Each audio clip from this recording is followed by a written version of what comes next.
Hi అండి.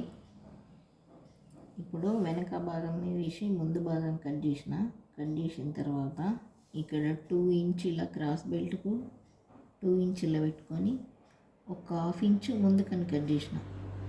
ఈ half inch ముందుకని ఎందుకు కట్ చేసిన అంటే కొందరికి షోల్డర్ ఇట్లా ముందుకని జారింది ఉంటుంది, ఇట్లా ముందుకని ఉంటుంది. కొందరికి షోల్డర్ ఇట్లా భుజాల మీదకి వెళ్ళి ముందుకు వచ్చేస్తుంది.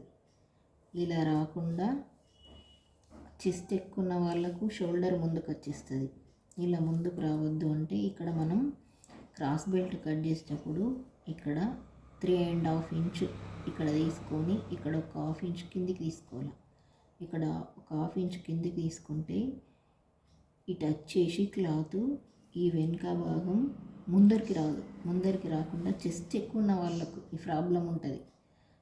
చెస్ట్ ఎక్కువ ఉంటే ప్రాబ్లం ఉంటుంది. అయితే ఇక్కడ ఎక్కువ తీసుకున్నాం అనుకో, మనం ఇలా వచ్చి ఇక్కడ స్టిప్ ఆగుతుంది అన్నట్టు. ఇక్కడ కింద క్రాస్ బెల్ట్ ఉంటుంది కదా, మనకు ఇది ఎక్కువ తీసుకున్నాం కాబట్టి ఇట్లా వచ్చి ఇక్కడ స్టిఫ్గా ఆగుతుంది. ఈ షోల్డర్ ముందరికి రాదు. షోల్డర్ కొందరికి భుజాల మీద ఉండకుండా ముందుకు వస్తుంది. అలా రావద్దంటే మనం ఇక్కడ ఒక హాఫ్ ఇంచ్ ఎక్కువ తీసుకోవాలి క్రాస్ బెల్ట్ కట్ చేసేటప్పుడు. ఓకే ఫ్రెండ్స్, ఈ వీడియో మీకు నచ్చితే నా ఛానల్ సబ్స్క్రైబ్ చేసుకోండి.